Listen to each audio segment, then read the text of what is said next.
कहानी की शुरुआत में गौतम शहर के एक सोशलाइट्स कपल को दिखाया जाता है। सोशलाइट्स उन्हें कहा जाता है जो हमेशा पार्टीज में बिजी रहते हैं, जिनके अखबारों में मैगजीन्स में फोटोज आती हैं। इनके पास एक टोकरी होती है जिसे ये एक सुनसान जगह पर जाकर नाले में फेंक देते हैं। दरअसल इस टोकरी के अंदर इनका बच्चा है जो अभी अभी पैदा हुआ है। ये बच्चा बहुत ही बदसूरत है, इसीलिए अपने पास इस बच्चे को नहीं रखना चाहते। ये बच्चा नाले के पानी में बहता हुआ शहर के अंडरग्राउंड नाले के पाइप्स के अंदर चला जाता है और तभी इस टोकरी के सामने बहुत सारे पेंगुइन्स दिखाई देते हैं। दरअसल आज से कई सालों पहले यहाँ पर एक जू हुआ करता था। ये पेंगुइन्स उसी जू के हैं क्योंकि जू अब बंद हो चुका है, इसीलिए इन पेंगुइन्स पर यहाँ के लोगों पर किसी का कोई कंट्रोल नहीं है। इन सब को यहाँ पर मरने के लिए छोड़ दिया गया। धीरे धीरे वक्त बीतता है और 37 साल बीत जाते हैं। 37 साल बाद दिखाया जाता है कि अखबारों में हर जगह एक खबर है कि नाले के अंदर जमीन के नीचे एक पेंगुइन मैन रहता है, लेकिन लोगों को नहीं पता कि वो इंसान है कि नहीं। कुछ लोग मानते हैं कि वो आधा पक्षी है और आधा इंसान, और कुछ लोग मानते हैं कि ये खबर पूरी तरह से झूठी है। गौतम शहर में एक आदमी को दिखाया जाता है जिसका नाम मैक्स है। ये बहुत ही अमीर आदमी है और ये गौतम शहर में एक पावर प्लांट बनाना चाहता है ताकि इस शहर में कभी भी बिजली की कोई भी प्रॉब्लम ना हो। पर शहर का मेयर कहता है कि गौतम शहर को इस तरह के किसी भी पावर प्लांट की जरूरत नहीं है, और अगर तुम पावर प्लांट बनाना चाहते हो तो तुम्हें कई टेस्ट से होकर गुजरना होगा। आज क्रिसमस होता है, इसीलिए मैक्स जनता के सामने अपनी स्पीच देने के लिए आता है। दरअसल उसने समाज कल्याण के लिए बहुत सारा फंड दिया होता है, इसीलिए लोग उसकी इज्जत भी करते हैं। और जब वो अपनी स्पीच दे रहा होता है तभी यहाँ पर सर्कस का एक ट्रुप इन लोगों पर हमला करता है। हालांकि यहाँ पर बैटमैन आकर सब लोगों को बचा लेता है, लेकिन ये लोग मैक्स को अगवा करके जमीन के नीचे नाले के अंदर ले जाते हैं जहाँ पर इन सब का बॉस होता है। इनका बॉस वही है जिसे पूरा गौतम शहर पेंगुइन मैन के नाम से जानता है। ये दिखने में बहुत बदसूरत होता है। ये बच्चा वही है जिसके माँ बाप ने आज से 37 साल पहले टोकरी में उसे नाले में फेंक दिया था, और पिछले 37 सालों से ये इसी नाले के अंदर है जो ठीक जू के नीचे है। ये मैक्स से कहता है तुम में और मुझ में कोई फर्क नहीं है, मैं भी बुरे काम करता हूँ और तुम भी, बस फर्क इतना है कि पूरा गौतम शहर तुम्हारी इज्जत करता है। पिछले 37 सालों से मैं इस नाले के अंदर हूँ और अब मैं यहाँ से बाहर निकलना चाहता हूँ। अपने माँ बाप के बारे में जानना चाहता हूँ कि मेरे माँ बाप कौन थे। मैक्स कहता है कि मैं तुम्हारी कोई मदद नहीं कर सकता। पेंगुइन मैन से कहता है कि मेरे पास तुम्हारे कुछ ऐसे डॉक्यूमेंट्स है, अगर जो दुनिया के सामने आ गए तो तुम्हारा काला सच दुनिया को पता चल जाएगा और जितनी इज्जत तुमने कमाई हो सब की सब खत्म हो जाएगी। दरअसल इन डॉक्यूमेंट से पता चल जाएगा कि मैक्स ने गौतम शहर की उन सभी पुरानी बिल्डिंग्स पर कब्जा किया है जो पूरी तरह से बंद थी, जिन पर आग लग गई थी। मैक्स उसकी बात मान जाता है। वो कहता है ठीक है, मैं तुम्हें जल्दी यहाँ से बाहर निकालने का इंतजाम करता हूँ, और ये मैक्स को छोड़ देते हैं। मैक्स वापस आने के बाद अपनी असिस्टेंट सलीना को कहता है कि मुझे पावर प्लांट की कुछ फाइल्स चाहिए, और वो फाइल्स निकालने के साथ साथ उन फाइल्स को भी निकाल देती है जिसमें पावर प्लांट के बहुत सारे सीक्रेट्स होते हैं। और उसे पता चलता है कि ये पावर प्लांट का जो प्रोजेक्ट है ये गौतम शहर को बिजली देने के लिए नहीं है, बल्कि ये पावर प्लांट पूरे गौतम शहर की बिजली को खींचकर एक जगह स्टोर कर लेगा।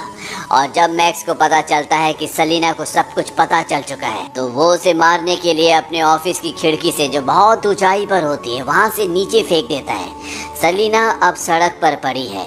तभी चारों तरफ से बहुत सारी बिल्लियां आती है और वो सलीना को चाटना शुरू कर देती है। उनमें से एक बिल्ली उसकी उंगली पर काटती भी है और अगले पल उसे होश आ जाता है। वो घर वापस आती है, लेकिन अब वो पूरी तरह से अपना दिमागी संतुलन खो चुकी है। वो साइकोटिक हो चुकी है और उसके पास जितने भी कपड़े होते हैं वो उन कपड़ों से अपने लिए एक ड्रेस चूज करती है जो उसे बिल्ली के रूप में दर्शाती है, और वो किसी भी कीमत पर अब मैक्स से बदला लेना चाहती है। वहीं गौतम शहर में दिखाया जाता है कि शहर का जो मेयर होता है वो अपनी स्पीच दे रहा होता है और वहाँ पर उसकी फैमिली और उसका छोटा बच्चा भी होता है। तभी वहाँ पर कलाबाजियाँ करता हुआ एक आदमी आता है और वो उसकी पत्नी से उसके बच्चे को छीन कर जो नाला होता है उसके अंदर चला जाता है, और इसके अगले पल नाले से आवाज आती है कि पेंगुइन मैन मुझे छोड़ दो, चाहे तो ये बच्चा मुझसे ले लो। इस आवाज को बाहर सब सुन रहे होते हैं। दरअसल जिस आदमी ने मेयर के बच्चे को छीना होता है ये खुद पेंगुइन मैन का आदमी होता है, और अगले पल पेंगुइन मैन मेयर के बच्चे को नाले से लेकर बाहर निकलता है और मेयर को उसके बच्चे को वापस सौंप देता है। इसके बाद वो मीडिया के सामने कहता है कि मैं अपने माँ बाप को ढूंढना चाहता हूँ। क्या एक बच्चे का इतना भी अधिकार नहीं है कि वो अपने माँ बाप के बारे में पता लगा सके? अब क्योंकि उसने शहर के मेयर के बच्चे की जान बचाई है इसीलिए वो शहर का हीरो बन चुका है और उसे इजाज़त दे दी जाती है कि वो अपने माँ बाप के बारे में पता लगाए। वो एक पुराने डॉक्यूमेंट्स की इमारत में जाता है जहाँ पर सारे रिकॉर्ड्स होते हैं और उसे पता चल जाता है कि उसके माँ बाप कौन है। लेकिन अब वो इस दुनिया में नहीं है। वो ग्रेवयार्ड में उनकी कब्र पर जाता है और इसके बाद वो मीडिया के सामने कहता है कि मेरे माँ बाप ने जो भी मेरे साथ किया वो अच्छा नहीं था, लेकिन मैं उन्हें माफ़ करता हूँ। और ये खबर चारों तरफ अखबार में छप जाती है। पेंगुइन मैन अब गॉथम शहर के लिए एक हीरो बन चुका है। वहीं दूसरी तरफ मैक्स अब ब्रूस वेन से मिलता है जो गॉथम शहर का सबसे अमीर आदमी है और साथ ही साथ वो बैटमैन भी है, लेकिन किसी को नहीं पता कि ब्रूस वेन ही बैटमैन है। मैक्स ब्रूस वेन को कन्विंस करना चाहता है कि उसका पावर प्लांट का जो प्लान है वो गॉथम शहर के लिए बहुत सही है, लेकिन ब्रूस वेन जानता है कि इस पावर प्लांट की गॉथम शहर को कोई भी ज़रूरत नहीं है। वो कहता है मेरी मेयर से इस बारे में बात हो चुकी है और हम कोई भी ऐसा पावर प्लांट इस शहर में नहीं लगाएंगे जिसकी इस शहर को ज़रूरत नहीं है। अब मैक्स पेंगुइन मैन के पास जाता है जो कि इस शहर का अब एक इज्जतदार आदमी है जिसे शहर के लोग हीरो समझते हैं, और वो उसे कहता है कि तुम्हें इस शहर का मेयर बनना चाहिए। हालांकि पेंगुइन मैन इसमें इंटरेस्टेड नहीं होता, लेकिन वो उसे मना लेता है। पेंगुइन मैन पूछता है कि मैं शहर का मेयर कैसे बनूंगा, पिछले महीने इलेक्शन हुए हैं। मैक्स उसे कहता है कि शहर में हमें कुछ ऐसा करना पड़ेगा कि सब के सब मेयर के खिलाफ हो जाएं, और इसके बाद ये शहर में कई धमाके करते हैं। वहाँ पर बैटमैन भी आ जाता है। हालांकि बैटमैन वहाँ पर धमाकों को रोकने की कोशिश करता है, लेकिन उसके रोकने के बावजूद भी यहाँ पर कई धमाके हो चुके होते हैं। अब बैटमैन पेंगुइन मैन तक पहुँच जाता है, तभी वहाँ पर कैटवुमन भी आ जाती है और इसके तुरंत बाद पीछे एक कंपनी में बहुत बड़ा ब्लास्ट होता है। ये ब्लास्ट किसी और ने नहीं बल्कि खुद कैटवुमन ने किया होता है, क्योंकि ये कंपनी मैक्स की है और वो मैक्स से बदला लेना चाहती है। इस मौके का फायदा उठाकर यहाँ से पेंगुइन मैन अपनी उड़ने वाली छतरी से उड़कर निकल जाता है। इसके बाद बैटमैन और कैटवुमन के बीच में लड़ाई होती है जिसमें ये एक दूसरे को जख्मी कर देते हैं, और तभी कैटवुमन ऊपर से नीचे एक मिट्टी के ट्रक में गिर जाती है और वहाँ से निकल जाती है। कैटवुमन जानती है कि बैटमैन उसके रास्ते का एक बहुत बड़ा पत्थर है, वो मैक्स को बर्बाद करने में उसे हमेशा रोकेगा। इसीलिए वो पेंगुइन मैन के पास जाती है और वो कहते हैं कि मैं किसी भी तरह से बैटमैन को ख़त्म करना चाहती हूँ। हालांकि पेंगुइन मैन भी यही चाहता है, लेकिन साथ ही उसके और भी बहुत सारे प्लान्स होते हैं। और अब पेंगुइन मैन गॉथम शहर के मेयर को मीडिया के सामने चैलेंज करता है। वो कहता है कि अगर गॉथम शहर का मेयर सच में एक बहादुर इंसान है, वो हमें सुरक्षा और शांति का वादा दे सकता है, तो उसे एक बार फिर से पूरे शहर के सामने क्रिसमस ट्री को रोशन करना होगा। और मैं चाहता हूँ कि वहाँ पर इस शहर का रखवाला बैटमैन भी हो। ब्रूस वेन यानी कि बैटमैन भी इस न्यूज़ को देख रहा होता है और वो जानता है कि पेंगुइन मैन की इसके पीछे कोई ना कोई साजिश है। इसीलिए वो सुबह उस जगह जाता है जहाँ पर ये पूरा का पूरा प्रोग्राम होना है। वहाँ पर उसे सेलिना यानी कि कैटमैन भी दिखती है। ब्रूस और सेलिना पहले एक बार मिल चुके हैं और दोनों एक दूसरे की तरफ अट्रैक्टेड भी होते हैं। ब्रूस सेलिना को कहता है आज शाम को क्यों ना तुम मेरे घर पर आओ, हम दोनों एक साथ डिनर करेंगे।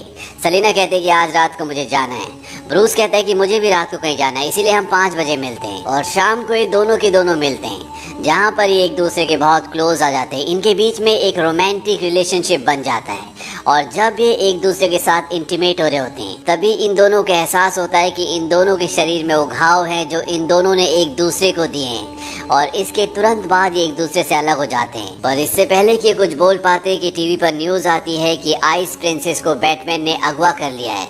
दरअसल पेंगुइन मैन ने उसे अगवा किया होता है, पर वो वहाँ पर बैटमैन का एक निशान, एक हथियार छोड़ देता है, जिससे सबको ये लगता है कि आइस प्रिंसेस को बैटमैन ने ही अगवा किया है। दरअसल आज रात को क्रिसमस की लाइट को आइस प्रिंसेस ही रोशन करने वाली थी। और अब ब्रूस वेन और सेलिना यहाँ से अलग अलग निकल जाते हैं। ब्रूस वेन बैटमैन बनकर वहाँ पहुँच जाता है जहाँ पर आइस प्रिंसेस को बंदी बनाकर रखा है, लेकिन इससे पहले कि वो उसे छुड़ाता वहाँ पर सेलिना भी कैट वुमन बनकर पहुँच जाती है और वो आइस प्रिंसेस को अपने साथ जबरदस्ती बिल्डिंग की छत पर ले जाती है और एक ऐसी जगह खड़ा करके वहाँ से निकल जाती है जहाँ से वो कभी भी गिर सकती है। बैटमैन वहाँ पहुँच जाता है, वो उसे बचाना चाहता है, लेकिन तभी वहाँ पर पेंगुइन मैन भी पहुँच जाता है। वो अपनी छतरी खोलता है जिसके अंदर से बहुत सारे चिमगादड़ निकलते हैं। बैटमैन उससे बचाने के लिए उसकी तरफ बढ़ता है, लेकिन तब तक वो ऊपर से नीचे गिर जाती है और उसकी मृत्यु हो जाती है। और जैसे बैटमैन नीचे देखता है तो नीचे से सब देख लेते हैं कि बैटमैन ऊपर खड़ा है और सब यही समझते हैं कि बैटमैन ने ही आइस प्रिंसेस को मारा है। यहाँ पर पुलिस भी पहुंच जाती है और बैटमैन पर हमला करती है, लेकिन बैटमैन यहाँ से निकलकर सीधा अपनी गाड़ी तक पहुँचने में कामयाब हो जाता है। और जब वो अपनी गाड़ी के अंदर बैठता है तो उसे पता चलता है कि उसकी गाड़ी का पूरा कंट्रोल पेंगुइन मैन के पास है। दरअसल उसके आदमियों ने इस गाड़ी को खोलकर पूरी तरह से एक रिमोट कंट्रोल गाड़ी बना दिया होता है। हालांकि बैटमैन इसके अंदर बैठा है लेकिन पूरा कंट्रोल पेंगुइन मैन के पास होता है। वो शहर में कई एक्सीडेंट करवाता है और साथ ही साथ वो इसी गाड़ी के अंदर बैटमैन को भी मार देना चाहता है। पेंगुइन मैन बैटमैन की गाड़ी में जो स्क्रीन होती है उसके जरिए उससे बात कर रहा होता है। बैटमैन ने एक सीडी डालकर उसकी सारी रिकॉर्डिंग कर लेता है। तभी पेंगुइन मैन बोलता है कि गौथम शहर की जनता बेवकूफ़ है जो बड़ी आसानी से मेरी बातों में आ गई। पूरे शहर की जनता मेरे कब्जे में है और जो मैं कहूँगा जनता वही करेगी। यहाँ पर बैटमैन को पता चल जाता है कि उसकी गाड़ी में एक यंत्र लगाया गया है जिससे पेंगुइन मैन उसकी पूरी गाड़ी को कंट्रोल कर रहा है। वो उस यंत्र को निकाल कर नष्ट कर देता है और इसके बाद उसकी गाड़ी उसके खुद के कंट्रोल में आ जाती है। पुलिस उसका लगातार पीछा कर रही होती है लेकिन गाड़ी कंट्रोल में आने के बाद वो उनकी नज़रों से ओझल हो जाता है। अब सेलिना यानी कि कैट वुमेन पेंगुइन मैन के पास जाती है और वो उसे कहती है कि तुमने कहा था कि तुम आइस प्रिंसेस को सिर्फ डराओगे, तुमने उसे मार दिया। पेंगुइन मैन कहता है कि वो कुछ ज्यादा ही डर गई और इसके बाद वो कैट वुमेन को भी मारने की कोशिश करता है क्योंकि उसे उसकी कोई जरूरत नहीं है। वो अपनी उड़ने वाली छतरी उसके हाथ में दे देता है जिससे कैट वुमेन यहाँ से ऊपर आसमान में उड़ना शुरू कर देती है। पर इससे पहले कि वो बहुत ऊपर जाती है वो नीचे गिर जाती है और उसकी जान बच जाती है। पूरा शहर अब बैटमैन के खिलाफ है और साथ ही मेयर के भी, इसीलिए अब वो पेंगुइन मैन को अपना मेयर बनाना चाहते हैं। और जब पेंगुइन मैन अपनी स्पीच दे रहा होता है तभी बैटमैन सारा नेटवर्क जाम करके वो सीडी चला देता है जो उसने अपनी गाड़ी में रिकॉर्ड की थी और पूरे शहर को उसकी सच्चाई का पता चल जाता है। सब उस पर टमाटर फेंकना शुरू कर देते हैं। पेंगुइन मैन सब पर गोलियां चलाता है, हालांकि किसी की मृत्यु नहीं होती। और अब पुलिस भी पेंगुइन मैन के पीछे है, इसीलिए पेंगुइन मैन को यहाँ से भागना पड़ता है और एक बार फिर से वो उसी जगह पहुँच जाता है जहाँ से वो आया था, यानी कि जमीन के नीचे नाले की सुरंगों के अंदर, जहाँ पर उसकी पूरी गैंग होती है। और वो अपनी गैंग को बोलता है कि आज रात को जब पूरा गौतम शहर जश्न मना रहा होगा तब तुम उनके घर जाओगे और उनके बच्चों को अगवा करके यहाँ पर ले आओगे। जो मेरे साथ हुआ वो पूरे गौतम शहर के साथ होगा। और रात को जब जश्न चल रहा होता है तो वहाँ पर ब्रूस वेन और सेलिना भी आते हैं। ये दोनों एक दूसरे के साथ डांस करते हैं और डांस के दौरान एक दूसरे को बता देते हैं कि इन दोनों को एक दूसरे की सच्चाई पता है। तभी यहाँ पर पेंगुइन मैन आता है और सबको अपने प्लान के बारे में बताता है। वो कहता है कि तुम सब यहाँ पर जश्न मना रहे हो और घर पर जो तुम्हारे बच्चे सो रहे हैं अब वो सब के सब मेरे कब्जे में हैं।